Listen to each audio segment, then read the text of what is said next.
இப்போது எங்களுடைய குறைந்த வருமானம் பெறும் குடும்பங்கள் குறிப்பாக ஒரு மின் இணைப்பை பெற்றுக்கொள்வதற்கு 40,000 ரூபாய் செலுத்தப்பட வேண்டி இருக்கிறது. ஆகவே என்னுடைய வேண்டுகோள், மிக குறைந்த வருமானம் பெறும் குடும்பங்கள், பெண் தலைமைத்துவ குடும்பங்கள், விசேட தேவைக்கு உட்பட்டவர்களுக்கு இலவச மின்சார இணைப்பு வழங்கப்பட வேண்டும். கௌரவ அமைச்சர் அவர்கள் இது தொடர்பாக நடவடிக்கை எடுக்க வேண்டும் என்று கேட்டுக்கொள்கிறேன். அமைச்சர் அவர்கள் மீளக்குடியேறிய மக்கள், யுத்தத்தால் பாதிக்கப்பட்ட மக்கள் செய்கின்ற விவசாயம், மீன்பிடி இரண்டுக்கும் குறைந்த விலையில் மானிய அடிப்படையிலே எரிபொருளை வழங்குகின்ற செயற்பாட்டுக்கு நிதி ஒதுக்க வேண்டும் என்று இங்கு கேட்டுக்கொள்கிறேன். டிசிசி சேர்மன் அவர்களே, எங்களுடைய மாவட்டத்திலே நீங்கள் எல்லாம் உட்கார்ந்திருந்து டிசம்பர் மாதம் எடுத்த ஒரு தீர்மானம் நடைமுறைக்கு வரவில்லை. மட்டக்களப்பு மாவட்டத்திலே நீங்கள் மண்ணகழ்வு செய்யக்கூடாது சொன்னீர்கள்.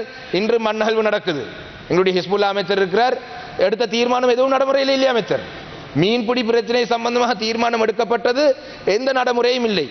வெளிவிவகார அமைச்சருடைய பிரதி அமைச்சர் என்றபடினால அடிக்கடி அவருடைய வேலை வெளிநாடு போறது என்றார். வெளிவிவகார அமைச்சர் அவர் வெளியிலே போனால் நீங்கள் ஆக்டிங் மினிஸ்டராக இருக்க வேண்டும். கிழக்கு மாகாணத்திலே நிர்வாகம் செய்ய முடியாவிட்டால் எங்களுடைய மூத்த அரசியல்வாதிகள் எல்லாம் இருக்கிறார்கள்.